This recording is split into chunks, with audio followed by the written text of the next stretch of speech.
இந்த வாரத்திற்கான வேத பாடவகுப்பில் கலந்து கொண்ட அனைவருக்கும் இரட்சகரும் மீட்பரும் நமது எஜமானுமாகிய கர்த்தர் இயேசு கிறிஸ்துவினுடைய இனிய நாமத்தினாலே என் வாழ்த்துக்களை நான் தெரிவித்துக் கொள்கிறேன். விசேஷமாக இன்றைய தினம் நாம் படிக்க இருப்பது, அநேகர் கேட்ட கேள்வி, இதில் படிக்கிறதுக்கு என்ன இருக்குது அப்படிங்கிற மாதிரி தான் ஒன்று. ஆனால் பொதுவாக கிறிஸ்தவ வட்டாரத்தில் பிதாவாகிய தேவனும் நமது இரட்சகராகிய இயேசு கிறிஸ்துவும் கிறிஸ்தவர்களாகிய அவருடைய பிள்ளைகளுக்கு சீசர்களுக்கு கொடுத்த இந்த பூமியில் நாம் அனுபவிக்கக்கூடிய ஆசீர்வாதங்களுக்குரிய காரியங்களும் வல்லமையை பெறுவதற்காக கொடுத்த சிலவற்றை நாம் அதனுடைய சரியான அர்த்தம் புரியாமல், அதனுடைய மதிப்பு தெரியாமல் தினசரி செய்து வந்து அதனுடைய முழுமையான ஆசீர்வாதம் வல்லமை இவைகளை சுதந்திரிக்க முடியாமல் போய்விடுகிறது. கிறிஸ்தவ வட்டாரத்தில் பல காரியங்கள் உண்டு. அவைகளில் மிக முக்கியமானது இந்த பரமண்டல ஜபம். வழக்கமாக சபைகளிலே ஒரு சபை ஆராதனையிலையோ சபை ஒழுங்குகளையோ கடைசியாக முடிக்கிற போது இதை சொல்லி முடித்ததுனால இது கடைசியாக ஒரு முடிவுரையாக சொல்லக்கூடிய ஒரு வார்த்தையாக போய்விட்டது. அதுவும் கிறிஸ்தவ குடும்பத்தில் பிறந்து வளர்ந்தவர்களுக்கு பிறந்ததுலேருந்து இதை சொல்லி சொல்லி வந்து அது சாதாரணமாக மனப்பாடமாக இருக்கும். ஆனால் அதனுடைய முழுமையான ஆழங்களும் அர்த்தங்களும் தெரியாமல் செய்வதனால அதிலிருந்து தேவையான வல்லமையையும் அந்த ஆசீர்வாதத்தையும் நாம் பெற்றுக்கொள்ள முடியாமல் போய்விடுகிறது. அதில் மிக முக்கியமான ஒன்று இந்த பரமண்டல ஜபம். அநேக காரியங்களே அப்படி நம்ம அர்த்தமே புரியாமல் சொல்லிக்கிட்டே வரோம், அவனுடைய ரிசல்ட் தெரியாமல். மிக முக்கியமானது இது. இந்த பரமண்டலங்கள் ஜபம் என்ற பரமண்டலங்களில் இருக்கிற எங்கள் பிதாவே என்று ஆரம்பிப்பதனால இது பரமண்டலங்கள் ஜபம் என்று நாம் சொல்லுகிறோம். சில இடங்களிலே இது லார்ட்ஸ் பிரேயர், கர்த்தரின் ஜபம் என்று சொல்வார்கள். கர்த்தராகிய இயேசு கிறிஸ்து சீசர்களுக்கு கற்றுக் கொடுத்ததனால இது கர்த்தருடைய ஜபம் என்று சொல்வார்கள். ஆனால் பல இடங்களிலே இது கர்த்தராகிய இயேசு கிறிஸ்து செய்த ஜபம் அல்ல, சீசர்களுக்கு இப்படி ஜபியுங்கள் என்று சொல்லி கொடுத்ததனால இது டிசைபிள்ஸ் பிரேயர், சீசர்கள் ஜபம் என்றுதான் சொல்ல வேண்டும் என்றும் சொல்லி கொண்டு போவார்கள். இந்த ஜபத்தை குறித்து நாம் மத்தேயு 5வது அத்தியாயத்தில் 9 நாம் அந்த வசனங்கள் உண்டு. 9 இதை அவர் எப்படி ஜபிக்க வேண்டும் என்று அவர் சொல்லுகிறார். அதில் நாம் பார்க்கலாம். சரி, மத்தேயு 6வது அத்தியாயத்தில் 9 13 வரைக்கும் இந்த ஜபம் எப்படி இருக்க வேண்டும் என்று சொல்லியிருக்கிறார். அதேபடியாக லூக்கா சுவிசேஷத்தில் 11வது அத்தியாயத்திற்கு நாம் சென்றால் அங்கேயும் இயேசு கிறிஸ்து இந்த ஜபத்தை ஏறெடுக்கிறார். ஆனால் இரண்டுமே சொல்லி கொடுக்கப்பட்ட அந்த சூழ்நிலைகள் வேறு. 2 இடத்திலுமே அவர் இதை சொல்லி கொடுத்த அந்த சூழ்நிலைகள் வேறான சூழ்நிலைகள் தான் சொன்னார். மத்தேயுவில் சொல்லப்பட்டது அவருடைய காரியங்கள் செய்கிற போது ஒரு ஊழியத்தின் ஆரம்ப காலத்திலே அவருடைய அற்புதங்கள் மிராக்கல் சேவைகளை பார்த்துவிட்டு அநேகர் அவர் பின் வந்தபோது அவர்களுக்கு ஒரு இடத்திலே மலையின் மேல் திரளான ஜனங்கள் கண்டபோது மலை மேல் ஏறினார், சீசர்கள் அருகில் வந்தார். அப்போது தமது வாயை திறந்து அவர்களுக்கு உபதேசித்தார். பரலோக ராஜ்யத்தை குறித்து ஒரு உபதேசித்தார். பரலோக ராஜ்யத்தில் நுழைபவனுடைய பாக்கியங்கள் என்ன, அவனுடைய குணாதிசயங்கள் என்ன, அவனுடைய வாழ்க்கை வழிமுறைகள் எப்படி இருக்க வேண்டும், அவன் எந்த பரலோக நீதி அந்த லாவுக்கு கீழ்ப்பிடித்து கிறிஸ்துவனுடைய கற்பனைகள் என்ன, இவைகளுக்கு எப்படி அவன் கீழ்ப்பிடி நடக்க வேண்டும் என்று சொன்னபோது 6வது அத்தியாயத்திலே முக்கியமாக 3 காரியங்கள், தான தர்மம், ஜபம், உபவாசம், இந்த 3மே கிறிஸ்தவனுடைய வாழ்க்கையில் ஒரு ரொட்டீன் ஒர்க்காக இருக்க வேண்டும், அவன் வாழ்க்கையின் வழிமுறையில் ஒரு முக்கியமான ஒரு பங்காக இருக்க வேண்டும் என்பதில் ஜபத்தை குறித்து நீங்கள் இப்படி ஜபம் பண்ணக்கூடாது என்று சொல்லி சில காரியங்களை சொல்லிவிட்டு இப்படியாக ஜபம் பண்ணுங்கள் என்று அங்கே சொல்லி கொடுத்த இடத்துல இது வருகிறது. ஆனால் லூக்காவிலே 11வது அத்தியாயத்தில் நாம் பார்க்கிற போது 11வது அத்தியாயத்தில் அவர் ஒரு இடத்தில் 1வது வசனம், அவர் ஒரு இடத்திலே ஜபம் பண்ணி முடித்த பின்பு அவருடைய சீசர்கள் ஒருவன் அவரை நோக்கி, ஆண்டவரே, யோவான் தன் சீசருக்கு ஜபம் பண்ண போதித்தது போல நீரும் எங்களுக்கு போதிக்க வேண்டும் என்று சொன்னார். இது எந்த சூழ்நிலையில் வருகிறது என்றால் 12 சீசர்களை நியமித்து ஊழியங்கள் செய்து அதற்கு பின் 10வது அத்தியாயம் 1வது வருஷத்துல அதற்கு பின் இன்னும் ஒரு 70 பேரை நியமித்து அவர்களையும் போதித்து அவர்களையும் ஊர் ஊராக சுவிசேஷம் பண்ண அனுப்பி இது அவருடைய ஊழியத்தினுடைய மத்திய பாகத்திலே வருகிறது. மத்தேயு ஆரம்பத்திலே வருகிறது, இது மத்திய பாகத்தில் வருகிறது. அப்பொழுது ஒரு சீசன் அவரிடத்தில் வந்து கேட்டான், எங்களுக்கு எப்படி ஜெபம் பண்ண வேண்டும் என்பது எங்களுக்கு போதியும் என்று கேட்டான். இயேசு கிறிஸ்து நோயாளிகளை குணமாக்குகிற அவருடைய வல்லமையை அவர்கள் கண்ணால் கண்டார்கள் சீசர்கள். பிசாசுகளை விரட்டுகிற அவர் அதிகாரத்தை அவர்கள் கண்ணால் கண்டார்கள். அவருடைய கேள்வி கேட்கிறவர்களுக்கு அவர் சொல்லக்கூடிய பதில், வேதத்தின் காரியங்களை எடுத்து பேசுகிற அவருடைய ஞானத்தையும் அவர்கள் கண்டார்கள். அதனால எங்களுக்கு வல்லமையை தாரும், அதிகாரத்தை தாரும், ஞானத்தை தாரும் என்று கேட்கவில்லை. ஆனால் இவைகளுக்கெல்லாம் காரணம் அவருடைய வாழ்க்கையில் அவரோடு கூடவே இருந்தனால, அவருடைய ஜெப வாழ்க்கையை அவர்கள் பார்த்ததுனால, இவருடைய வல்லமை, இவருடைய அதிகாரம் எல்லாவற்றிற்கும் பின்னாடி ஒரு அஸ்திபாரமாக இருந்தது அவருடைய ஜெப ஜீவியம் என்பதை அவர்கள் கண்டு கொண்டார்கள். என்றால் வேதத்தில் நாம் படிக்கிறோம், அதிகாலையில் எழுந்து ஜெபம் பண்ணினார் என்று படிக்கிறோம், ராம் முழுவதும் ஜெபம் பண்ணினார் என்று படிக்கிறோம். அநேக இடங்களிலே பப்ளிக்காகவும் ஜெபம் பண்ணினார். நான் ஜெபிக்க வேண்டும், நான் தனியாக போய் ஜெபிக்க வேண்டும், தனியாகவும் போய் ஜெபம் பண்ண போனார். அவருடைய வாழ்க்கையில் இருந்த அந்த ஜெப ஜீவியத்தை அவர்கள் பார்த்ததுனால, இந்த ஜெப ஜீவியம் தான் இவருடைய வல்லமைக்கு, இவருடைய அதிகாரத்திற்கு, இவருடைய ஞானத்திற்கெல்லாம் காரணம். அதனால எங்களுக்கும் நாங்கள் எப்படி ஜெபம் பண்ண வேண்டும் கற்றுக்காரும் என்று கேட்டார்கள். அது கேட்டார்கள், இயேசுவும் அதை அவர்களுக்கு கற்றுத்தந்தார். அதுதான் நாம லூக்காவிலே நாம் பார்க்கக்கூடியது. லூக்கா 11வது அத்தியாயத்தில் 2, 3, 4 வசனங்களிலே வருகிறது. நீங்கள் ஜெபம் பண்ணும்போது, பரமண்டங்களில் இருக்கிற எங்கள் பிதாவே, உம்முடைய நாமம் பரிசுத்தப்படுவதாக, உம்முடைய ராஜ்யம் வருவதாக, உம்முடைய சித்தம் பரமண்டலத்திலே செய்யப்படுகிறது போல பூமியிலும் செய்யப்படுவதாக, எங்களுக்கு வேண்டிய ஆகாரத்தை அன்றன்றும் எங்களுக்கு தாரும், எங்கள் பாவங்களை எங்களுக்கு மன்னியும், நாங்கள் எங்களிடத்தில் கடன்பட்ட எவனுக்கும் மன்னிக்கிறோமே, எங்களுக்கு சோதனைக்குட்படாமல் தீமையிலிருந்து எங்களை ரட்சித்துக் கொள்ளும் என்று சொல்லுங்கள் என்றார். மத்தேயுவிலே ஒரு 2 வார்த்தைகள் மாத்திரம் வரும். எங்கள் அனுதின ஆகாரத்தை எங்களுக்கு இன்று தாரும் என்று வரும். முடிக்கிற போது ராஜ்யம், வல்லமை, மகிமை என்றென்றையும் உம்முடையவைகளே என்கிற ஒரு லைன் அங்கே எக்ஸ்ட்ராவா இருக்கும், அங்கே லூக்கால் இருக்காது, அவ்வளவுதான். ஆனா இந்த ஜெபத்தை அவர் கொடுத்தது, இதை எப்படியே திருப்ப திருப்ப திருப்ப கிளிப்பிள்ளை போல சொல்லிக்கொண்டே இருங்கள் என்று அவர் சொல்லவில்லை. எந்த ஒரு காரியமும் அதனுடைய அர்த்தத்தை உணராமல் செய்கிற போது அதனுடைய பலன் இல்லாமல் போய்விடும். அதனால இன்றைக்கு நம்முடைய ஆலயங்களிலே, எல்லா கிறிஸ்தவ ஆலயங்களிலும், கிறிஸ்தவ சபைகள் என்றால் எல்லா சபைகளிலும் இந்த ஜெபத்தை ஏறெடுக்கிறார்கள். ஆனால் அதனுடைய வல்லமையை, ஆசீர்வாதத்தை அவர்கள் சுதந்திரிக்க முடியவில்லை. காரணம் என்ன? காரணம், இதனுடைய அர்த்தத்தை, அவர் சொன்னதனுடைய அர்த்தத்தை நாம் புரிந்து மனதில் வைத்து கொண்டு நாம் ஜெபிக்கிற போது அதனுடைய பலனை பெற்றுக்கொள்வோம். ஒரு உதாரணத்துக்கு ஒரு சிறு கதை. ஒரு கிராமத்திலே ஒரு முதிர்ந்த ஒருவர் இருந்தார். அவருடைய பேரன் ஒரு நாள் அவரை பார்க்க வந்தான். பட்டணத்தில் வேலை செய்கிற பேரன் அவரை பார்க்க வந்தான். தாத்தாவுக்காக ஒரு நீளமான ஒரு குடை வாங்கி கொண்டு வந்து கொடுத்தான். தாத்தா, நீங்கள் வெயிலெல்லாம் வேலைகளெல்லாம் சரிங்க, போகிறீங்க வாரீங்க, இந்தாங்க அந்த குடையை வச்சுக்கோங்க, நான் பட்டணத்துலேருந்து வரும்போது உங்களுக்காக வாங்கி கொண்டு வந்தேன் என்று சொல்லி ஒரு குடையை கையில் கொடுத்து, அதை விரித்து எவ்வளோ அழகாக இருக்குது பாருங்கள் என்று சொல்லி மடக்கியெல்லாம் கையில் கொடுத்தான். அவர் வாங்கி அதை பத்திரமா வீட்டுக்குள்ளே வச்சுக்கிட்டார்.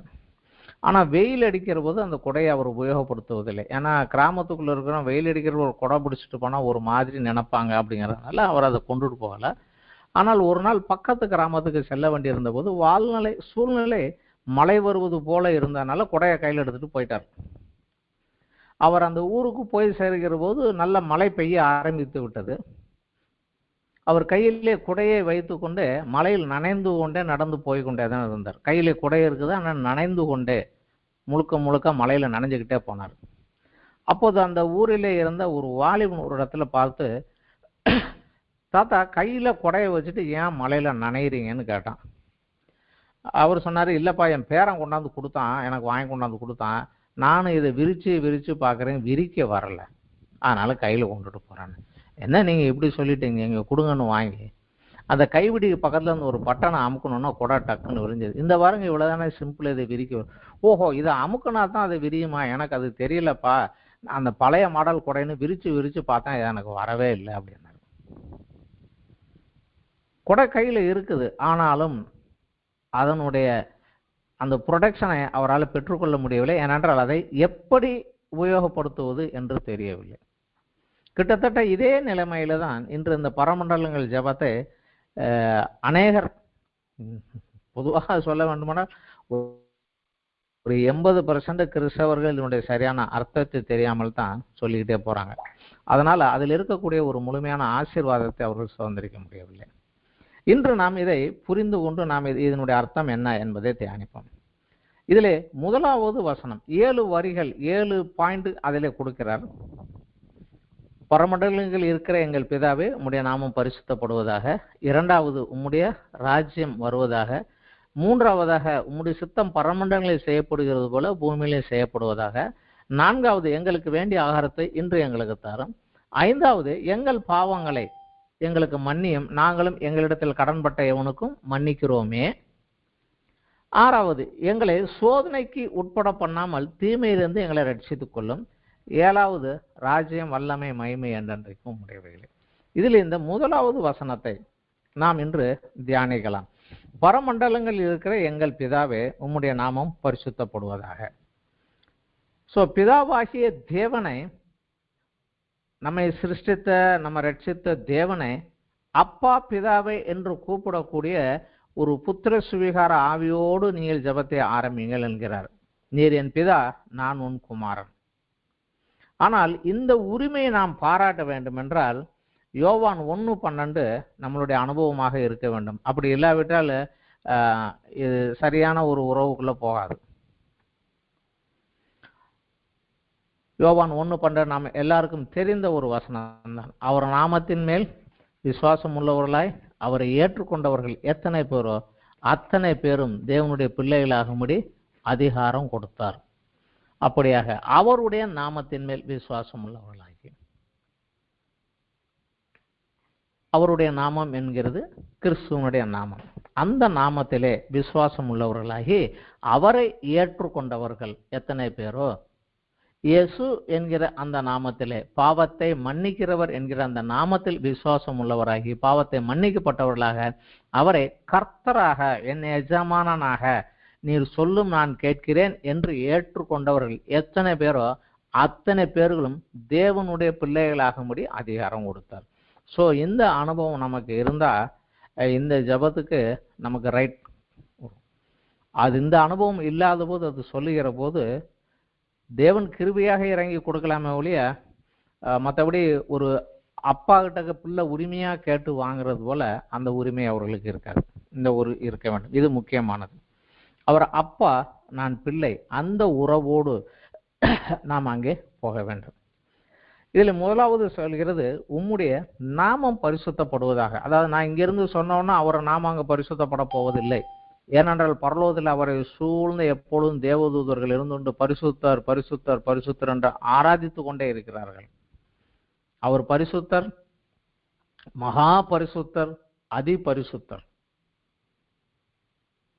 உம்முடைய நாமம் பரிசுத்தப்படுவதாக என்று நான் இங்கு சொல்லுகிற போது அது ஆக போவதில்லை. விசேஷமாக அவருடைய நாமத்தை குறித்து பார்க்கலாம். வேதாகமத்தில் முதலாவது தேவனை மக்கள் தொழுது கொண்டார்கள் என்று வருகிறது. ஆதியாகமம் 4வது அத்தியாயத்திலே 26வது வசனத்திலே தான். ஆதியாகமம் 4வது அத்தியாயம் 26வது வசனம்.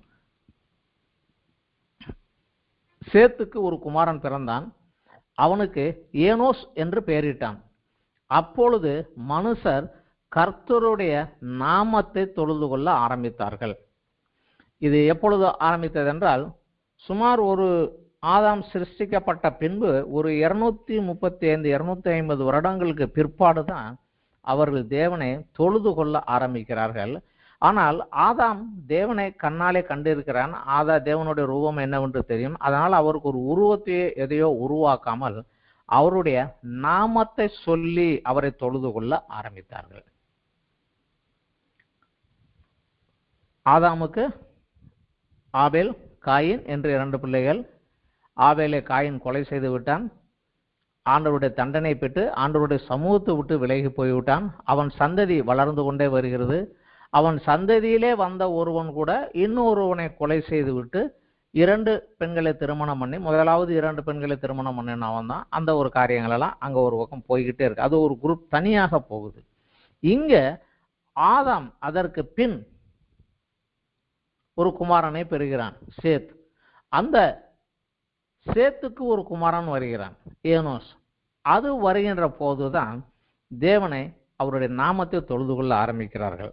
தேவனை குறித்த வெளிப்பாடு ஆதாமுக்கு இருந்தனால ஆதாமிடத்திலிருந்து கேட்டவைகளை பெற்று சேத்தும் ஏனோஸும் பேரனும் சேர்ந்து தேவனை தொழுது கொள்ள ஆரம்பிக்கிறார்கள். இதுல விசேஷமாக சொல்லுகிறது, கர்த்தருடைய நாமத்தை தொழுது கொள்ள ஆரம்பித்தார்கள். அவருடைய நாமம் என்றால் என்ன? அது நமக்கு சரியாக தெரிய வேண்டும். கர்த்தரை பார்த்து, தேவனை பார்த்து, உம்முடைய நாமம் என்ன என்று கேட்ட ஒரு மனிதன் உண்டு வேதாகமத்திலே. நாம் எல்லாருக்கும் தெரிந்த ஒரு வரலாறு தான். யாத்ராகமத்திலே மோசேதான் முதலாக தேவனை பற்றி உம்முடைய நாமம் என்ன என்று கேட்டான். எங்கள் ஊரில் போய் சொன்னோன்னா அவர் யாருன்னு சொல்லுவாங்க. அப்போ உம்முடைய நாமம் என்னவென்று நான் சொல்லுவேன் என்று. அப்பொழுது கர்த்தர் தன்னுடைய நாமம் என்ன என்று சொன்னார். இருக்கிறவராகவே இருக்கிறேன் என்று சொன்னார். இதுதான் என்னுடைய நாமம். ஆங்கிலத்தில் ஐ ஆம் தட் ஐ ஆம், ஐ ஆம் தட் ஐ ஆம் என்று வரும். தமிழில் இருக்கிறவராகவே இருக்கிறேன். இருக்கிறேன் என்கிறவர் சொன்னார் என்று சொல்போ என்று சொல்லுகிறார். அது அவர்களுக்கு புரியாது, குழப்பம் என்னதுனால திருப்பி சொல்லுகிறாரு, உங்களுடைய முற்பிதாவாகிய ஆபிரகாம் தொழுது கொண்டு வந்ததும், அவன் குமாரன் ஈசாக்கு தொழுது வந்ததும், அவனுடைய குமாரனாகிய யாக்கோபு தொழுது வந்ததும் ஆகிய ஆபிரகாம், ஈசாக்கு, யாக்கோபின் தேவன் என்று சொல்ல அது அவர்களுக்கு புரியும் என்று சொல்லி அவர்கள் புரிந்து கொள்வதற்காக ஒரு விளக்கத்தை சொல்லி அனுப்புகிறார். இருக்கிறவராகவே இருக்கிறேன் என்றால் அர்த்தம் என்ன? இது ஏற்கனவே நம்ம பைபிள் ஸ்டடியில் படிச்சிருக்கிறோம். 4 பேர் 5 பேர் இருந்தால் வித்தியாசம் கண்டுபிடிக்கிறதுக்கு பேர் எடுக்கலாம். இவர் ஒருத்தர் தான் தேவன், அதனால இவருக்குன்ற தனியாக ஒரு பேர் கிடையாது. எல்லாமே ஆரம்பிப்பதற்கு முன்னதாகவே இவர் இருக்கிறார். ஒரு உதாரணத்திற்கு சொல்ல வேண்டுமா, என்னுடைய பேர் ராஜசேகர், ஆனால் இந்த பேரை எனக்கு வைத்தது என் தகப்பனார். அவருடைய பேர் அலெக்சாண்டர். அலெக்சாண்டர் என்கிற பேரை அவருக்கு வைத்தது அவருடைய தகப்பனார். அவருக்கு பேர் வைத்தது அவருடைய தகப்பனார்.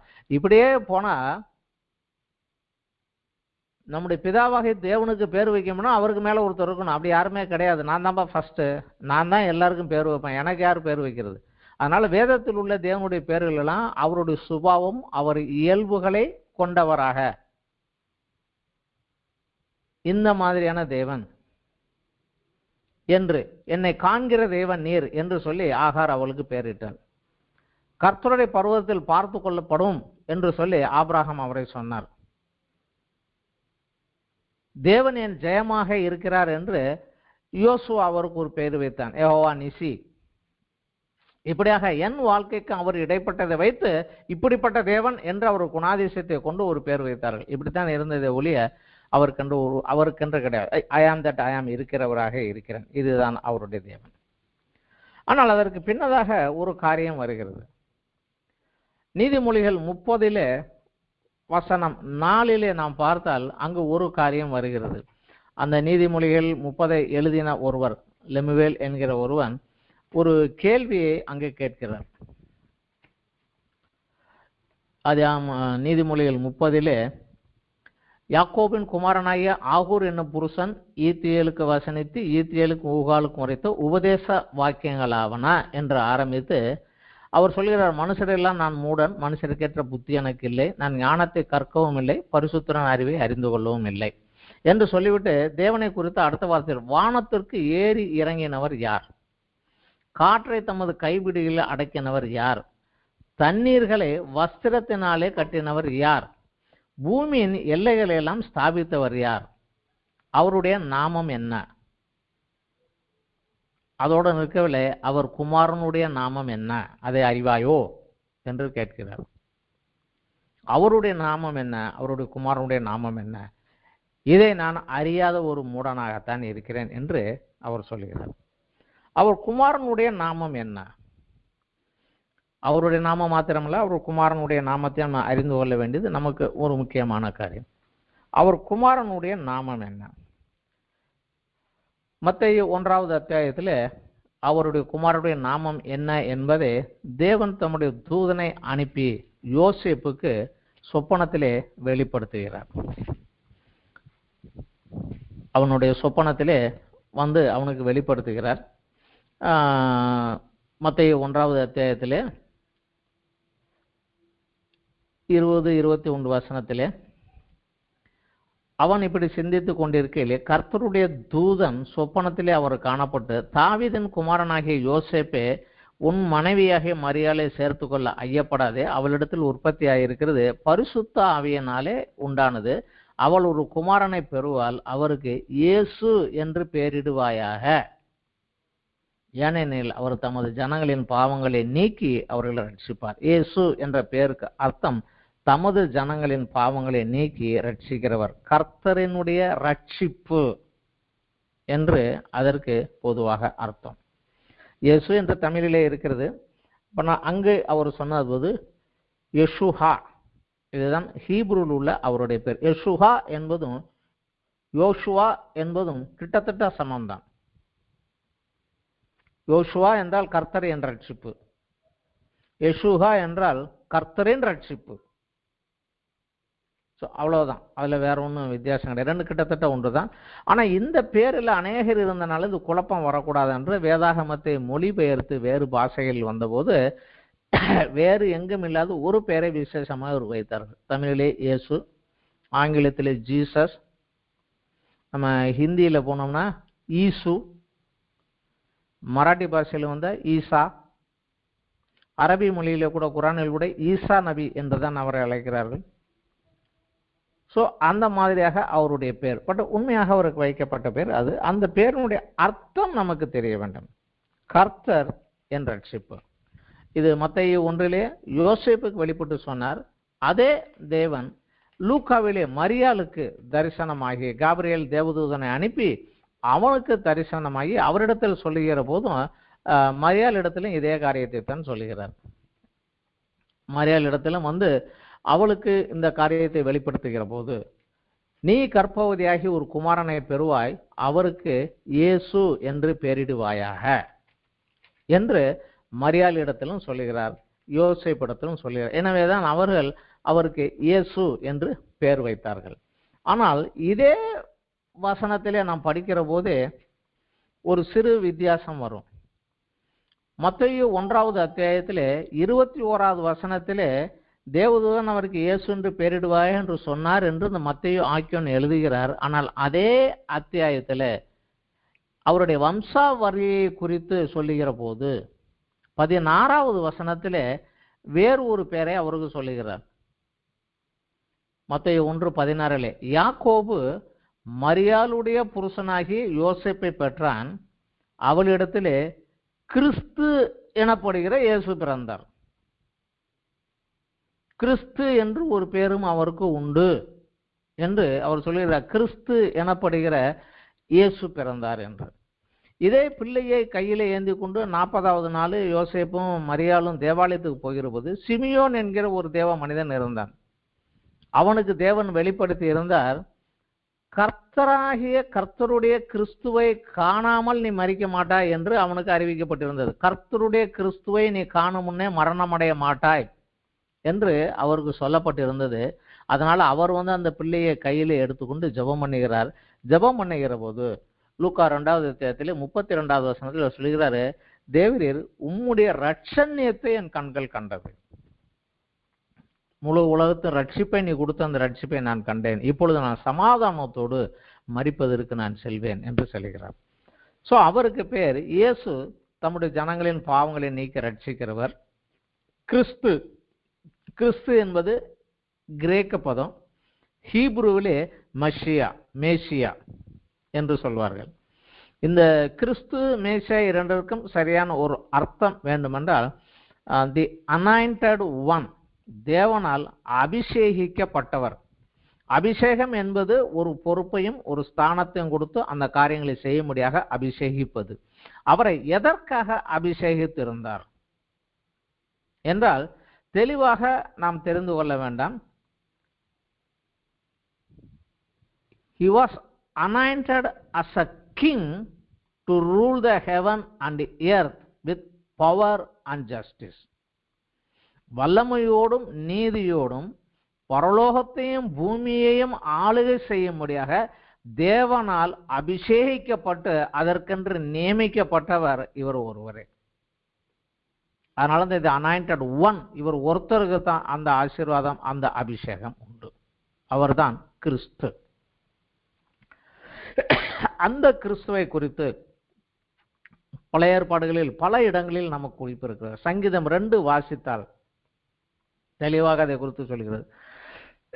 பூமியில் உள்ள ராஜாக்கள் எல்லாம் ஏன் குழப்படி பண்றாங்க, ஏன் அது பண்றாங்க என்று சொல்லி அந்த வசனத்தை சொல்கிறாரு. ஆண்டவர் அவர்களை பார்த்து சொல்கிறாரு, என் ராஜாவை நான் சீயோனிலே நான் அபிஷேகம் பண்ணி வைத்தேன். நான் ஒரு ராஜாவை அபிஷேகம் பண்ணிட்டேன், நீங்க ஏன் ஆடுறீங்க, கத்துறீங்க அப்படின்னு சொல்லுவா. அது 2வது சங்கீதம் முழுக்க முழுக்க தேவன் நியமித்து அந்த ராஜாவை குறித்து. அது மாத்திரமல்ல, அதற்கு பிற்காலத்திலே வந்த தானியேலுடைய தீர்க்க தரிசன புஸ்தகத்திலே விசேஷமாக ஒரு குறிப்பு உண்டு. தானியேலுடைய புஸ்தகத்திலே அத்தியாயம் 7வது அத்தியாயத்திலே நாம் சில காரியங்களை பார்க்கலாம். தானியேலுக்கு தரிசனத்திலே சில காரியங்களை வெளிப்படுத்திக் கொண்டிருந்தார். தானியேல் 7வது அத்தியாயம் 13வது வசனங்களில் நாம் பார்க்கிற போது, ராத் தரிசனங்களிலே நான் பார்த்து கொண்டிருக்கையில் இதோ மனுஷகுமாரனுடைய சாயலான ஒருவர் வானத்து மேகங்களுடனே வந்தார். அவர் நீண்ட ஆயுசுள்ளவர், இடம் மட்டும் வந்து அவர் சமீபத்தில் கொண்டு வரப்பட்டார். மனுஷனை போல இருந்த ஒருவர், அது இயேசு கிறிஸ்துவை குறிக்கிறது. நீண்ட ஆயுசுள்ளவர், அது பிதாவாகிய தேவனை குறிக்கிறது. அவரிடத்திலே கொண்டு வரப்பட்டார் என்று சொல்லுகிறார். ஆனால் தானியேல் காலத்தில் இயேசு கிறிஸ்து பிறக்கல. தானியேலுக்கு இந்த சத்தியங்கள் எல்லாம் தெரியவில்லை. ஆனால் அவர் தரிசனத்தில் அவர் பார்த்தார், கொண்டு வரப்பட்டார்.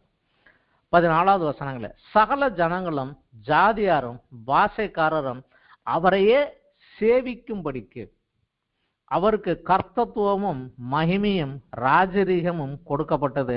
அவருடைய கர்த்தத்துவம் நீங்காத நித்திய கர்த்தத்துவம், அவருடைய ராஜ்யம் அழியாததுமாய் இருக்கும் என்று பரலோகத்திலிருந்து அவருக்கு அறிவிக்கப்பட்டது. அதோடு மாத்திரமல்ல, அதே அத்தியாயத்திலே 18வது வசனம், ஆனாலும் உன்னதமானவருடைய பரிசுத்தவான்கள் ராஜ்யத்தை பெற்று என்றென்றைக்கும் உள்ள சதா காலங்களிலும் ராஜ்யத்தை சுதந்திரித்துக் கொள்வார்கள். ஆளுகை அவருக்கு கொடுக்கப்பட்டது. ஆனால் அவரோடு அவருக்கு கீழ் இருக்கக்கூடிய பரிசுத்தவான்கள் அவருடைய கீழாக இருந்து இந்த ராஜ்யத்தை பெற்றுக்கொண்டு ஆளுவார்கள் என்று. அதிலேயே வசனம் 27, வானத்தின் கீழ் எங்கும் உள்ள ராஜ்யங்களின் ராஜரீகமும் ஆளுகையும் மகத்துவம் உன்னதமானவருடைய பரிசுத்தவான்களாகிய ஜனங்களுக்கு கொடுக்கப்படும். அவருடைய ராஜ்யம் நித்திய ராஜ்யம், சகல கர்த்தத்துவங்களும் அவரை சேவித்து அவருக்கு கீழ்ப்பட்டிருக்கும். இது தானியேலுக்கு வெளிப்படுத்தப்பட்ட ஒரு காரியம். முதலாக கிறிஸ்துவை குறித்து அவர் கண்ட தரிசனத்தை அங்கே எழுதி வைக்கிறார். கிறிஸ்து, அவருக்கு கீழே அவருடைய பரிசுத்தவான்கள் இணைந்து இந்த பரிசுத்தவான்கள் மூலமாக தேவன் பூமியை ராஜரீகம் பண்ணுவார் என்று சொல்லப்படுகிறது. இதுதான் கிறிஸ்து. இந்த ஒரு அதிகாரம் அவர் ஒருவருக்குத்தான் இருந்தது. ஆனால் இந்த ராஜ்யத்தை ஆளுகை செய்வதற்கு அவர் சில காரியங்களை செய்ய வேண்டிய, அதாவது அவர் மாத்திரமல்ல, பரிசுத்தவான்களாகிய அவரை சேர்ந்த ஜனங்களும் இந்த பூமியை ஆளுகை செய்ய முடியாக அவர்களை பரிசுத்தப்படுத்த வேண்டியிருந்தது. அதற்காக அவர் பரலோகத்திலிருந்து பூமியை இறங்கி வந்து அவர்கள் பாவத்திலிருந்து அவர்களை மீட்டு கொள்வதற்காக தன்னை சொந்தமாக கிரயமாக கொடுத்தார்.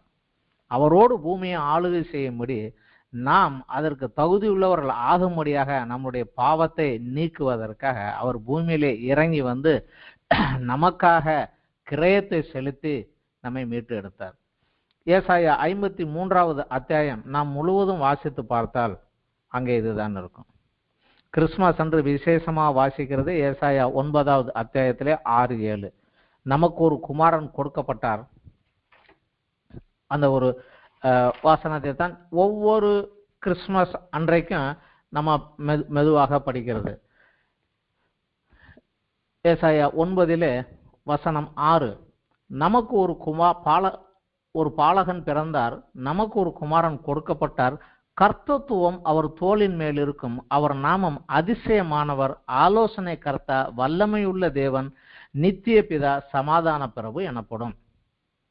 7வது வசனம், தாவீதின் சிங்காசனம் ஒரு ராஜ்யத்தை அவர் திடப்படுத்தி இது முதற்கொண்டு என்றென்றைக்கும் நியாயத்தினாலும் நீதியினாலும் நிலைப்படுத்தும்படி அவருடைய கர்த்தத்துவத்தின் பெருக்கத்திற்கும் அதன் சமாதானத்திற்கும் முடிவில்லை என்று வருகிறது.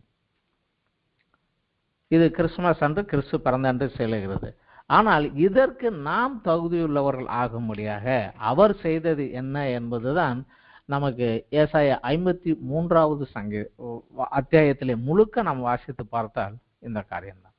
நம்முடைய பாவங்களை மீட்டு பரிசுத்தப்படுத்தி அவரோடு சேர்த்து அவரோடு கூட பூமியை ஆளுகை செய்ய முடியாது நாம் தகுதி உள்ளவர்களாக இருக்கிறதுக்காக அவர் தம்மை தாமே நமக்காக நம்முடைய இடத்திலே நம்முடைய பாவங்களுக்காக அடிக்கப்படுவதற்காக அவர் ஒப்பு கொடுக்கப்பட்டார். ஏசாயா 53 வசனம், மெய்யாகவே அவர் நமது பாடுகளை ஏற்றுக்கொண்டு நம்முடைய துக்கங்களை சுமந்தார், நாமோ அவர் தேவனால் அடிபட்டு வாதிக்கப்பட்டவர் என்று எண்ணினோம்.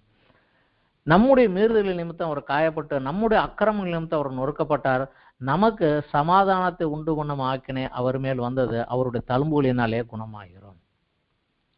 கடைசியாக 11-12 வசனங்கள், அவர் தமது ஆத்தும வருத்தத்தின் பலனை கண்டு திருப்தி ஆவார், என் தாசனாக நீதிபரர் தம்மை பற்றும் அறிவினால் அநேகரை நீதிமான்கள் ஆக்குவார், அவருடைய அக்கிரமங்களை எல்லாம் தாமே சுமந்து கொள்வார். அவர் தம்முடைய ஆத்மாவை மரணத்தில் ஊற்றி அக்கிரமக்காரரில் ஒருவனாக எண்ணப்பட்டு அநேகருடைய பாவத்தை தாமே சுமந்த அக்கிரமக்காரருக்கு வேண்டிக் கொண்ட நிமித்தம் அநேகர் அவருக்கு பங்காக கொடுப்பேன், பலவான்களை அவர் தமக்கு கொள்ளையாக பங்கிட்டுக் கொள்வார். அவர் அபிஷேகம் பண்ணப்பட்டவர், ஆனால் அவரோடு கூட சேர்ந்து பூமியை ஆளுவதற்காக நம்மை தகுதிப்படுத்துவதற்காக தம்மை தாமே இறங்கி கொடுத்து வந்தார். அது மாத்திரமல்ல, நம்ம படிக்கக்கூடிய பல காரியங்கள் யோவான் சுவிசேஷத்தில் இயேசு கிறிஸ்துவே சொன்ன சில காரியங்கள் உண்டு. யோவான் சுவிசேஷத்திலே 10வது அத்தியாயத்திலே நாம் ஒரு வார்த்தையை படிக்கலாம். யோவான் சுவிசேஷம் 10வது அத்தியாயத்திலே 24 முதல் 26 வரைக்கும் படிக்கலாம். இயேசு தேவாலயத்தில் சாலமோன் மண்டபத்தில் உலாவிக் கொண்டிருந்தார். 24வது வசனம், அப்போது யூதர்கள் அவரை சூழ்ந்து கொண்டு, எதுவரைக்கும் எங்கள் ஆத்மாவுக்கு சந்தேகம் உண்டாக்குவீர், நீர் கிறிஸ்துவானால் எங்களுக்கு தெளிவாக சொல்லும் என்றார்கள். இயேசு அவர்களுக்கு பிரதியுத்தரமாக, அதை உங்களுக்கு சொன்னேன், நீங்கள் விசுவாசிக்கவில்லை. என் பிதாவின் நாமத்தினால் நான் செய்கிற கிரியைகளே என்னை குறித்து சாட்சி கொடுக்கிறது. ஆனாலும் நான் உங்களுக்கு சொன்னபடியே நீங்கள் என் மந்தையின் ஆடுகளா இராதபடியினாலே என்னை விசுவாசிக்கவில்லை. யோவான் 1:12, அவர் நாமத்தில் விசுவாசம் உள்ளவர்களாக இவர் ஏற்றுக்கொள்ளணும், இவர்களும் அவரை விசுவாசிக்கவில்லை, அதனால் நீங்க என் மந்தையினோட ஆடுகள் இல்லை என்கிறார். என் ஆடுகள் என் சத்தத்திற்கு செவி கொடுக்கிறது, நான் அவைகளை அறிந்திருக்கிறேன், அவைகள் எனக்கு பின் செல்கிறது, நான் அவைகளுக்கு நித்திய ஜீவனை கொடுக்கிறேன், அவைகள் ஒரு காலம் கெட்டு போவதில்லை, ஒருவனும் அவைகளை என் கையிலிருந்து பறித்துக் கொள்வதும் இல்லை. அவைகளை எனக்கு தந்த என் பிதா எல்லாரிலும் பெரியவராயிருக்கிறார், அவைகளை என் பிதாவின் கையிலிருந்து பறித்து கொள்ள ஒருவனாலும் கூடாது, நானும் பிதாவும் ஒன்றாய் இருக்கிறோம். இதற்காகத்தான் நான் வந்தேன் என்று இயேசு கிறிஸ்துவே, நீர் கிறிஸ்து என்றால் கிறிஸ்து செய்ய வேண்டிய காரியம் இதுதானே, இதுக்கு தானே நான் வந்தேன் நான் அப்படின்னு அவர் தெளிவாக சொல்லுகிறார். நமக்கு எல்லாருக்கும் தெரிந்த வசனம் தான் யோவான் 14:6, நானே வழியும் சத்தியம் ஜீவனுமாய் இருக்கிறேன், என்னை அன்றி ஒருவனு பிதாவின் இடத்துல வரான், இது ஒரே ஒரு வழிதான், இதை விட்டுட்டு வர முடியாது என்று சொல்லி நம்முடைய பாவங்களை மன்னிப்பதற்காக அவரோடு கூட பூமியை ஆளுகை செய்ய முடியாத நம்மை தகுதிப்படுத்துவதற்காக அவர் வந்தார், அதை செய்து முடித்தார். இன்று பிரதான ஆசாரியனாக மேலே இருந்து நமக்காக விண்ணப்பங்களை ரட்சிக்கப்படுவர்களுக்காக ஜெபங்களை ஏறெடுத்து கொண்டிருக்கார். ஆனால் ராஜாவாக ஆளுகை செய்ய திரும்ப வருவார். இதை நாம் எதிர்பார்த்து காத்து கொண்டிருக்கிறோம். இதில் விசேஷமாக பழைய ஏற்பாட்டு காலத்தில் பிதாவாகிய தேவன் சொன்ன ஒரு சில காரியங்களை நாம் தியானிக்கலாம். அதாவது தேவன் தம்முடைய நாமத்தை குறித்து வைராக்கிய வாஞ்சையுள்ளவராக இருக்கிறார். அதை அது ஆங்கிலத்தில் சொல்லுவாங்க, God is jealous for his name. அவருடைய நாமத்தினுடைய பரிசுத்தத்திற்காக அவர் ஒரு வைராக்கிய வாஞ்சையுள்ளவராக இருக்கிறார். ஏசாயா 42வது அத்தியாயத்திலே 8வது வசனத்திலே இஸ்ரவேலர்கள் ஜனங்களை பார்த்து இப்படியாக சொல்லுகிறார், நான் கர்த்தர், இது என் நாமம், என் மகிமையை வேறு ஒருவனுக்கும் என் துதியை விக்கிரகங்களுக்கும் கொடேன். என் நாமம், இந்த மகிமையை நான் எவனுக்கும் கொடுக்க மாட்டேன், விக்கிரகங்களுக்கு என் துதியை நான் கொடுக்க மாட்டேன், இது எனக்கே உரியது, என் நாமத்திற்கு உரியது என்று அவர் சொல்லுகிறார். அதே போல அந்த ஏசாயாவுடைய 48வது அத்தியாயத்திலே நாம் வருகிற போது, ஜனங்கள் ஆண்டவருடைய கட்டளை மீறி, இஸ்ரவேல் ஜனங்கள் ஆண்டவரை விட்டு விலகி விக்கிரக ஆராதனையிலும் மற்ற காரியங்களிலும் சென்று கொண்டிருந்த போது, அவருடைய பரிசுத்தத்திற்கு ஏற்றபடியாக நடவாத போது அவர் அவர்களை பார்த்து சொல்லுகிறார். ஏசாயா 48வது அத்தியாயத்தில் 8வது வசனத்திலிருந்து, நீ கேள்விப்படவும் இல்லை, அறியவும் இல்லை, ஆதி முதல் உன் செவி திறந்திருக்கவும் இல்லை, நீ துரோகம் பண்ணுவாய் என்றும் தாயின் கற்பத் தொடங்கி நீ மீறுகிறவன் என்று பெயர் பெற்றதையும் அறிந்திருக்கிறேன். என் நாமத்தின் நிமித்தம் என் கோபத்தை நிறுத்தி வைத்தேன், உன்னை சங்கரிக்காதபடி நான் என் புகழ்ச்சி நிமித்தம் உண்மையில் பொறுமையாயிருந்தேன். என் நாமத்தின் நிமித்தம் கோபமோட உன்னை அடிக்கல, என் பேர் கெட்டு போயிருமேங்கிறக்காக உன்னை இன்னும் நொறுக்கி போடாம நான் விட்டு வச்சிருக்கிறேங்கிறார். இதோ உன்னை புடமிட்டேன், ஆனாலும் வெள்ளியை போலல, உபத்திரவத்தின் குகையிலே உன்னை தெரிந்து கொண்டேன். என் நிமித்தமே அப்படி செய்வேன். என் நாமத்தின் பரிசுத்தம் எப்படி குலைக்கப்படலாம்? என் மகிமையை நான் வேறு ஒருவனுக்கும் கொடேன் என்று சொல்லுகிறார். உங்கள் நடக்கையின் வாழ்க்கையினாலே என்னுடைய பரிசுத்தத்தை ஏன் நீங்க குலைக்கிறீங்க? குலைச்சிங்கன்னா உங்களுக்கு அடி வருங்கிறாரு. ஆனா அவங்க அப்புறமும் கேட்கல, அடி உளுந்தது. சிறையிருப்புக்குள்ள போனாங்க. இது சிறையிருப்புல போக முன்னாடி அவர் சொன்னது. சிறையிருப்புக்குள்ள போன போது அங்கே எசேக்கியேல் தீர்க்கதரிசியின் மூலமாக அந்த உபத்திரவத்துக்குள்ளாக கடந்து சென்ற ஜனங்களை பார்த்து எசேக்கியேல் மூலமாக தேவன் பேசுகிறார். எசேக்கியேல் 36வது அத்தியாயத்திலே நாம் அந்த காரியத்தை பார்க்கலாம். எசேக்கியேல் 36ல் 16வது வசனத்திலிருந்து, பின்னும் கர்த்தருடைய வார்த்தை எனக்கு உண்டாகி, அவர், மனுபுத்திரனே, இஸ்ரவேல் வம்சத்தால் தங்கள் சுயதேசத்தில் குடியிருக்கையில் அவைகள் தங்கள் நடக்கையினாலும் தங்கள் கிரியைகளினாலும் தீட்டுப்படுத்தினார்கள். அவளுடைய நடக்கையின் முகத்துக்கு முன்பு தூரஸ்திரியின் தீட்டை போல இருந்தது. ஆகையால் தேசத்தில் அவர்கள் சிந்திய ரத்தத்து நிமித்தம், அவர்கள் தங்கள் நரகலான விக்கிரகங்களினாலே தீட்டுப்படுத்தது நிமித்தம், நான் என் உக்கிரத்தை அவர்கள் மேல் ஊற்றி அவர்களை புறஜாதிகளுக்குள் சிதறடித்தேன். தேசங்களில் தூற்றி போடப்பட்டார்கள். அவளுடைய நடக்கையின் படியையும் அவளுடைய கிரியையின் படியையும் அவர்களை நியாயந்தீர்த்தேன்.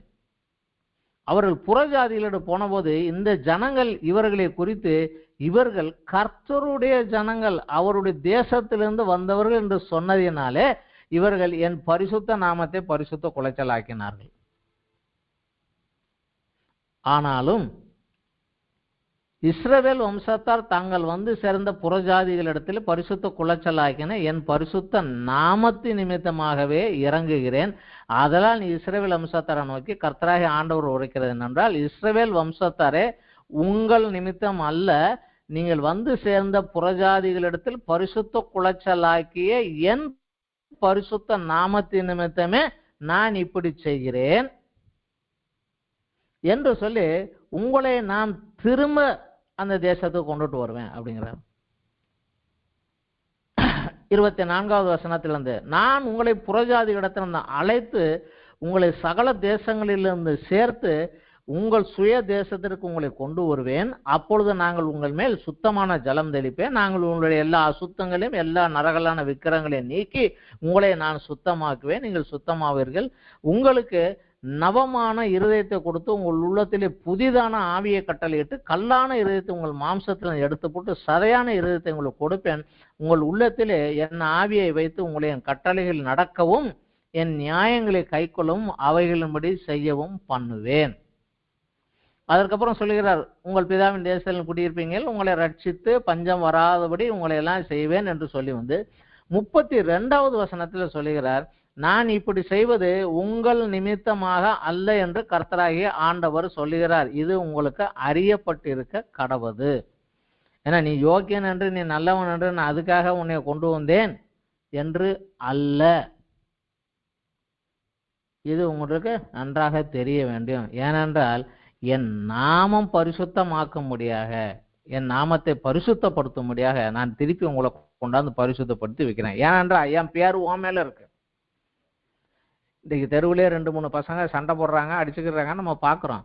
ஒரு பையன் ரொம்ப மோசமாக அருவருப்பாக நடந்து கொண்டான், அசுத்தமான வார்த்தைகளை திட்டுகிறான். நம்ம சொல்லுவோம், இது யாரு பெத்த பிள்ளை, இப்படி பிள்ளையை வளர்த்து வச்சிருக்கிறாங்களேன்னு கேட்போம். அந்த பிள்ளையினுடைய நடக்கை நிமித்தமாக ஒரு பெற்றோருக்கு அவமானவர். இதைத்தான் நீங்க சொல்லுகிறார், நான் பெத்த பிள்ளை, நீங்க இப்படி மோசமா போயிட்டீங்க, ஆனாலும் தண்டிச்சுட்டேன், ஆனாலும் என் பேர் உன் மேல இருக்குது, அதுக்காக உன்னை எடுத்து கொண்டாந்து திருப்பி பரிசுத்தப்படுத்தி நான் திருப்பி கொண்டுட்டு வருவேன். உங்கள் நிமித்தமா இல்ல, நீங்கள் பரிசுத்த குலைச்சலாகல, என் நாமத்தை பரிசுத்த நாமத்தை நிமித்தமே அப்படி சொல்லிடுறேன். 27வது வசனம் தெளிவா சொல்லுகிறார். 22லே, நீ இஸ்ரவேல் வம்சத்தாரை கர்த்தராக ஆண்டவர் உரைக்கிறேன் என்றால், இஸ்ரவேல் வம்சத்தாரே, உங்கள் நிமித்தம் அல்ல, நீங்கள் வந்து சேர்ந்த புறஜாதிகளிடத்தில் பரிசுத்த குலைச்சலாக்கின என் பரிசுத்த நாமத்தின் நிமித்தமே இதை செய்தேன். என் பேரை கெடுக்காது, அதுக்காக செய்தேன். இது பழைய ஏற்பாட்டு காலத்தில் நடந்த ஒரு சம்பவம். மோசையினுடைய சங்கீதம் 90வது சங்கீதம் நாம எல்லாருக்கும் தெரிந்த ஒரு சங்கீதம். 91வது சங்கீதம் கூட மோசையினுடைய சங்கீதம் என்று கருதப்படுகிறார். மோசை எழுதினது தான், அதுல 90, 91 ரெண்டுமே அவருடையது தான் அப்படிங்கிற மாதிரி ஒரு கருத்து இருக்குது. ஆனால் தெளிவாக மோசை தான் அதை எழுதினார் என்பது கிடையாது. அதிலே 14வது வசனம், 91லே 14, அவன் என்னிடத்தில் வாஞ்சியா இருக்கிறபடியால் அவனை விடுவிப்பேன், என் நாமத்தை அவன் அறிந்திருக்கிறபடியால் அவனை உயர்ந்த அடைக்கலத்திலே வைப்பேன், அவன் என்னை நோக்கி கூப்பிடுவான், நான் அவனுக்கு மறு உத்தரவு அருளி செய்வேன், ஆபத்தில் நான் அவனோடு இருந்தேன் தப்பித்து கனப்படுத்துவேன். காரணம், அவன் என் நாமத்தை அறிந்திருக்கிறான், என் பேர் என்னன்னு தெரிஞ்சிருக்கிறான், அதுக்கு ஏற்றபடியா நடக்கிறான். அதுதான் அங்க முக்கியம். சரி, இது தேவனை குறித்து சொல்லிட்டேன். இப்போது நமக்கும் இதற்கும் என்ன? தேவனுடைய நாமம் என்ன, அந்த நாமத்தினுடைய அர்த்தம் என்ன? தேவன் தன் நாமத்தினுடைய பரிசுத்த குலைச்சலாக அப்படியாது, தேவன் அதற்காக வைராக்கியத்தோடு இருக்கிறார், அதை பரிசுத்தப்படுத்தி கொண்டு வருவதற்கு அவர் ஆயத்தமா இருக்கிறார் என்பதை நான் பார்த்தேன். இதற்கும் நமக்கும் என்ன, இதுதான் நம்ம இப்ப படிக்க போகக்கூடிய காரியம். அப்போஸ்தலர் நடவடிக்கையிலே 11வது அத்தியாயத்திலே ஒரு குறிப்பு வருகிறது. 26வது வசனம். அப்போஸ்தலர் நடவடிக்கையிலே 11வது அத்தியாயத்தில் 26வது வசனம், 25லிருந்து படிக்கலாம். பின்பு பர்னபா செவலை தேடும்படி தர்சுக்கு புறப்பட்டு போய் அவனை கண்டு அந்தியோகியருக்கு அழைத்து கொண்டு வந்தான். அவர்கள், அதாவது பர்னபாவும் சவுலும், ஒரு வருஷ காலமாய் சபையோடு கூடியிருந்து அநேக ஜனங்களுக்கு உபதேசம் பண்ணினார்கள். முதல் அந்தியோகியாவிலே சீசர்களுக்கு கிறிஸ்தவர்கள் என்று பேர் வழங்கலாயிற்று. இங்கதான் முதல்ல அந்தியோகியாவில் இருக்கிற சீசர்களுக்கு தான் கிறிஸ்தவர்கள் என்று பேரு வைக்கிறாங்க. யார் வச்சது? அவரை சூழ்ந்து இருக்கக்கூடிய புற இனத்தை, புற ஜாதியை சேர்ந்த, புற மதத்தை சேர்ந்தவர்கள் இவர்கள் கிறிஸ்தவர்கள் என்று சொல்லுகிறார்கள். அவர்கள் இயேசுவின் மூலமாக ரட்சிக்கப்பட்டு வந்ததனால, இயேசு சொன்னதை கேட்டு நடக்கிறதுனால அவர்கள் இயேசுவர்கள் என்று சொல்லவில்லை, அவர்களை இயேசு பக்தர்கள் என்றும் அழைக்கவில்லை, இவர்கள் ஏது மதத்தார்கள் என்றும் அழைக்கப்படவில்லை, ஆனால் இவர்களை கிறிஸ்தவர்கள் என்று அழைத்தார்கள். காரணம் என்ன?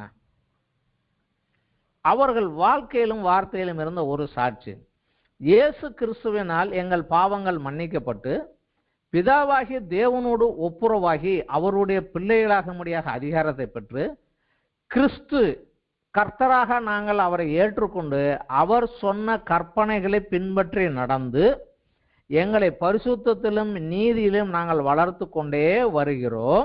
காரணம், கிறிஸ்துவின் வருகைக்கு நாங்கள் ஆயத்தமாகி கொண்டே இருக்கிறோம்.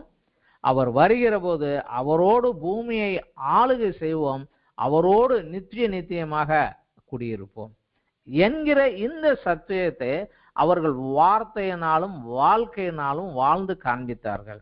அதை கேட்டு அதை பார்த்த வெளியே இருக்கிறவர்கள் தான் அவர்களுக்கு கிறிஸ்தவர்கள், அதாவது கிறிஸ்துவை பின்பற்றி கிறிஸ்துவுக்கு உரியவர்கள், கிறிஸ்து சொன்னதை கேட்டு நடக்கிறவர்கள் என்று கிறிஸ்தவர்கள் என்று பெயர் வைத்தார்கள். மோசே முதலிலே தேவனை சந்திக்கிற போது மோசையை பார்த்து தேவன் சொல்லுகிறார், நீ நிற்கிற இடம் பரிசுத்த பூமி. ஏன்னா பரிசுத்த தேவனாகிய நான் இறங்கி இந்த பூமியில நிற்கிறதுனால நான் இறங்கி இருக்கிற அந்த இடம் பரிசுத்தமாக இருக்கிறது, அதனால உன் காலைல செருப்பை கழட்டி போட்டுட்டு வா அப்படின்னு சொன்னார். ஆனால் அதே இடத்துல 1 கொரிந்தியரிலே பவுல் நம்மை குறித்து சில காரியங்களை சொல்லுகிறார். நமக்கெல்லாம் தெரிந்த ஒரு காரியம்தான். 1 கொரிந்தியரிலே அத்தியாயம் 3 அவர் இப்படியாக சொல்லுகிறார். 16வது வசனம், நீங்கள் தேவனுடைய ஆலயமாய் இருக்கிறீர்கள் என்றும் தேவனுடைய ஆவி உங்களில் வாசமாய் இருக்கிறார் என்றும் அறியாதிருக்கிறீர்களா? ஒருவன் தேவனுடைய ஆலயத்தை கெடுத்தால் அவனை தேவன் கெடுப்பார். தேவனுடைய ஆலயம் பரிசுத்தமாய் இருக்கிறது, நீங்களே அந்த ஆலயம். தேவன் இறங்கினால அந்த இடம் பரிசுத்தமாச்சு. ஆனால் தேவனுடைய ஆவியாகிய பரிசுத்த ஆவி எனக்குள்ளே வந்து இருக்கிறதுனாலே என்னுடைய இந்த சரீரம் தேவன் வாசம் பண்ணுகிற இடமாக, தேவனுடைய ஆலயமாக மாறிவிட்டது. தேவனுடைய ஆலயம் பரிசுத்தமாய் இருக்கிறது.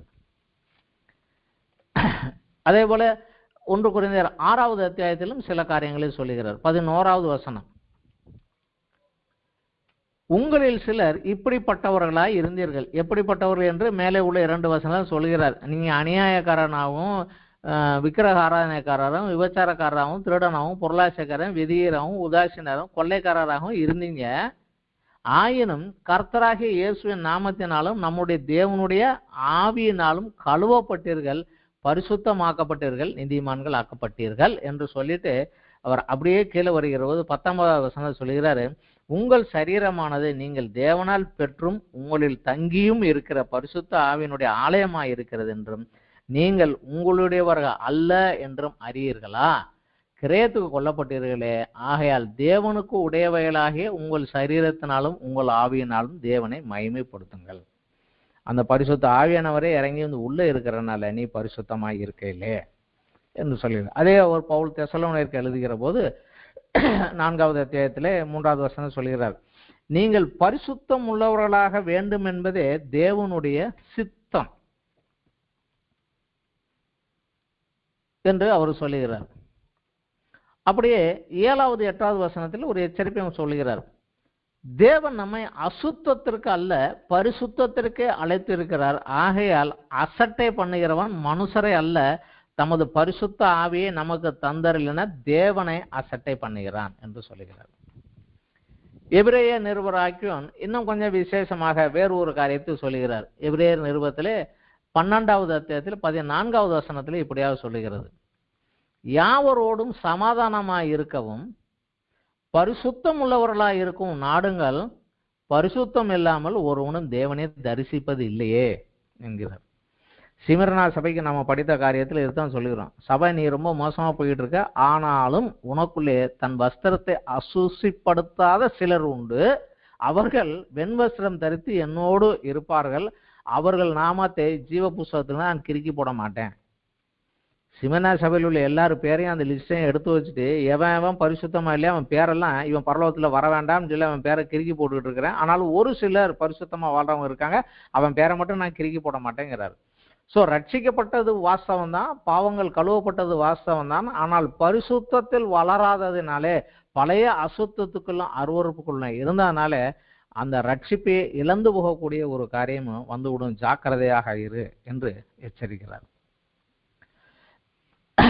பேதுருவும் இதே ஒரு காரியத்தை 1 பேதுருவிலே சபைக்கு ஒரு எச்சரிப்பாக அவர் கொடுக்கிறார். 1 பேதுரு 1வது அத்தியாயத்திலே நாம் படிக்கலாம். 13வது வசனத்திலிருந்து 1 பேதுரு 1:13, ஆகையால் உங்கள் மனதின் அறையை கட்டிக்கொண்டு தெளிந்த புத்தி உள்ளவர்களாய் இருந்து இயேசு கிறிஸ்து வெளிப்படும் போது உங்களுக்கு அளிக்கப்படும் கிருபையின் மேல் பூரண நம்பிக்கை உள்ளவர்களாய் இருங்கள். அதாவது இயேசு கிறிஸ்து வருகிற போது உங்களை அவரோடு சேர்த்து கொண்டு போவார் என்கிற அந்த நம்பிக்கையிலே இருங்க. நீங்கள் முன்னே உங்கள் அறியாமையின் கொண்டிருந்த இச்சைகளின்படி இனி நடவாமல் கீழ்ப்படுகிற பிள்ளைகளாய் இருந்து உங்களை அழைத்தவர் பரிசுத்தராய் இருக்கிறது போல நீங்களும் உங்கள் நடத்தைகள் எல்லாவற்றிலும் பரிசுத்தராய் இருங்கள். நான் பரிசுத்தர் ஆகியாலும் நீங்களும் பரிசுத்தராய் இருங்கள் என்று எழுதியிருக்கிறதே என்று சொல்லுகிறார். இயேசுவும் இதே காரியத்தை தான் தேவனிடத்திலே சிலுவைக்கு போவதற்கு முன்னதாக பிதாவாகிய தேவனை நோக்கி ஜெபம் பண்ணுகிற போது யோவான் 17வது அத்தியாயத்திலே நமக்காக தேவனிடத்திலே ஜெபம் பண்ணினார். அதிலே அவர் சில காரியங்களை பிதாவாகிய தேவனை நோக்கி சொல்லுகிறார். யோவான் 17:16 நான் உலகத்தான் அல்லாதது போல அவர்களும் உலகத்தார் அல்ல, உம்முடைய சத்தியத்தினாலே அவர்களை பரிசுத்தமாக்கும், உம்முடைய வசனமே சத்தியம். நீர் என்னை உலகத்தில் அனுப்பினது போல நானும் அவர்களை அனுப்புகிறேன், அவர்களும் சத்தியத்தினாலே பரிசுத்தமாக்கப்பட்டவர்களாகும்படி அவர்களுக்கு நான் என்னைத்தானே பரிசுத்தமாக்குகிறேன். நான் இவர்களுக்காக வேண்டிக் கொள்கிறதும் அல்லாமல் இவர்கள் வார்த்தையினாலே என்னை விசுவாசிக்கிறவர்களுக்காகவும் வேண்டிக் கொள்கிறேன் என்று சொல்லி ஜெபத்தை ஏறெடுத்திருக்கிறார். பிதாவாகிய தேவனும் அவருடைய குமாரனை நமக்காக பலியாகும்படி செலுத்தினார். அவருடைய பரிசுத்த ரத்தத்தை சிந்தி நம்மை மீட்டு கொண்டார். நாம் என்னை மன்னியும் என்று கேட்கிற போது பிதாவாகிய தேவன் கிறிஸ்துவு எனக்காக செலுத்தின தண்டனையை பார்த்து கிறிஸ்துவின் மூலமாக என் பாவங்களை மன்னித்து கிறிஸ்துவோடு கூட என்னை சேர்க்கிறார். கிறிஸ்து என்னை அவரோடு சேர்த்து கொண்டு நான் திரும்பி வருகிறேன், உலகத்தை ஆளுகை செய்கிறவனா ராஜாவாக வருவேன், அப்பொழுது என்னோடு நீ ஆளுகை செய்ய தகுதி உள்ளவனாய் இருக்க வேண்டும், அப்படியானால் உன்னை நீ பரிசுத்தப்படுத்திக் கொள் என்று அவர்கள் பரிசுத்தத்தில் வளருவதற்காக உதவும்படியாக பிதாவாகிய தேவனை வேண்டிக் கொண்டார். பிதாவாகிய தேவன் அங்கிருந்து பரிசுத்த ஆவியை நமக்கு தந்தருளினார். அந்த பரிசுத்த ஆவியானவர் வந்து பரிசுத்த வேதத்தில் உள்ள சகல சத்தியங்களை நமக்கு கற்றுக் கொடுத்து சத்தியத்திலே வளர்த்து நம்மளை பரிசுத்தத்துக்குள்ளே பூரணப்படுத்துகிறார். பிதாவாகிய தேவன் செய்ய வேண்டிய காரியத்தையும் செய்து விட்டார், கிறிஸ்து செய்ய வேண்டிய காரியத்தையும் செய்து விட்டார், இயேசு கிறிஸ்து செய்ய வேண்டிய காரியத்தையும் செய்து விட்டார். ஆனால் இவைகளை பயன்படுத்தி கொண்டு பரிசுத்தத்தில் வளர வேண்டியது நமது முக்கியம். அதனாலதான் இந்த பரமண்டல முதலாவது வார்த்தை, பரமண்டலங்களில் இருக்கிற எங்கள் பிதாவே உம்முடைய நாமம் பரிசுத்தப்படுவதாக. ஏனென்றால் கிறிஸ்தவன் என்று உம்முடைய பேர் என் தலையில இருக்குது, என் மேல இருக்குது. நான் அந்த பேருக்கு ஏற்றபடியாக உம்மை போல உம்முடைய குமாரனாகிய கிறிஸ்துவை போல பூரண புருஷராகும்படி அந்த பரிசுத்தத்திற்குள் வளர எனக்கு உதவி செய்யும். அவர் தயார், செய்ய வேண்டியெல்லாம் செஞ்சுட்டாரு, நம்ம தான் செய்ய வேண்டும். அப்பா காலேஜ் ஃபீஸ் கட்டிட்டாரு, புஸ்தகம் வாங்கி கொடுத்தாரு, வேனுக்கு பணம் கட்டிட்டாரு, ட்ரெஸ் வாங்கி கொடுத்தாரு, ஷூ வாங்கி கொடுத்தாரு. ஆனால் பள்ளிக்கூடத்தில் போய் படிக்க வேண்டியது நம்ம வேலை. வேதத்தை எழுதி கையில் கொடுத்துட்டாரு பரிசுத்தப்படுத்த முடியாக. உங்களுடைய வசனத்தை கொடுத்த உங்களுடைய வசனமே அவர்களை பரிசுத்தப்படுத்தும் என்றார். அந்த வசனத்தை படித்து கொண்டு அதற்கேற்றபடியாக கிறிஸ்துவனுடைய சுபாவத்திற்கு தம்மை மாற்றிக்கொள்ள முடியாக பரிசுத்த ஆவியானவர் வழிநடத்தில் இணைந்து நாம் செல்ல வேண்டும். ஏனென்றால் இந்த பரிசுத்தத்தில் வளராத பட்சத்திலே நான் ரட்சிக்கப்பட்டும் கூட அதை இழந்து போய்விட முடியும். வேதாகமத்தில் வெளிப்படுத்த புஸ்தகத்தில் இருக்கக்கூடிய கடைசி கட்டளை இது ஒன்றுதான். பரிசுத்தம் உள்ளவன் இன்னும் பரிசுத்தமாகட்டும், நீதி உள்ளவன் இன்னும் நீதியில் வளரட்டும். இதுதான் கடைசியாக, இதுதான் நம்முடைய ஜெபத்திலும் மிக முக்கியமான முதன்மை ஸ்தானமாக இயேசு கிறிஸ்து சொன்னது. பரிசுத்தத்தில் அதிகம் வளர வேண்டும், பிதா செய்ய வேண்டியெல்லாம் செஞ்சுட்டாரு, அதில் வளர வேண்டியது எனக்கு அதை உதவும் என்று சொல்வதற்காக. சிலர் நினைப்பது போல படமல்லங்கள் பிதாவே உம்முடைய நாம பரிசுத்தம் ஆவதாக, நான் இங்கிருந்து சொன்னானா அவர் பேர் பரிசுத்தமாயிரும் என்பது அல்ல. அவர் பேர் ஏன் தலையில வச்சிருக்குது, ஆண்டவரே நீர் பரிசுத்தர், உம்முடைய குமாரன் பரிசுத்தர், உம்முடைய ஆவி பரிசுத்தம், ஆனா நான் இன்னும் பரிசுத்தமாகவில்லை, என்னை இன்னும் பரிசுத்தப்படுத்தும், இன்னும் பரிசுத்தத்தில் வளர எனக்கு உதவும். இதுதான் உம்மை நோக்கி வேண்டிக் கொள்வதில் எனக்கு மிக முக்கியமான ஒரு காரியம். இது நம்முடைய ஜெபத்தில் முக்கியமாக இருக்க வேண்டும். இனி இந்த ஜெபத்தை ஏறெடுக்கிற போது இன்னும் என் சிந்தையிலும் என் கண் பார்வைகளிலும் என் சொல்லிலும் என் செயலிலும் பரிசுத்தம் வளர வேண்டும். தமிழிலே பரிசுத்த ஆவியானவரை குறித்து ஒரு பாடல் உண்டு. என் ஜீவன் எல்லை எங்கும் பரிசுத்தம் என்று எழுதும் என்று ஒரு பக்தன் வேண்டிக் கொண்டார். அப்படியாக பரிசுத்தம் ஆவதை நம்முடைய வாழ்க்கையில் முதன்மையாக வைக்க வேண்டும் என்பதை குறிப்பதற்குத்தான் இயேசு கிறிஸ்து அந்த ஜெபத்திலே முதலாவது ஜெபமாக இதை கொடுத்தார். ஒரு பெரிய தேவ ஊழியக்காரன் சொன்னாரு, 7 வார்த்தைக்குள்ள ஒரு மனிதனுக்கு தேவையான அனைத்து காரியங்களும் அடக்கி கொடுக்க முடியும் என்றால் அது உலகத்தை சிருஷ்டி கர்த்தா இயேசு கிறிஸ்து ஒருவரால் மாத்திரமே முடியும். அதற்கு மிக முக்கியமான உதாரணம் இந்த பரமண்டலங்கள் ஜெபம். இன்ற வாரம் இந்த ஒரு பாயிண்டோடு இந்த வாரத்தினுடைய படிப்பையத்தோடு முடித்துக் கொள்கிறோம். அடுத்த வாரத்திலே இதனுடைய அடுத்த காரியம் உம்முடைய ராஜ்யம் வருவதாக. இதோடு இந்த வாரத்தினுடைய பாடம் முடிந்தது. நன்றி.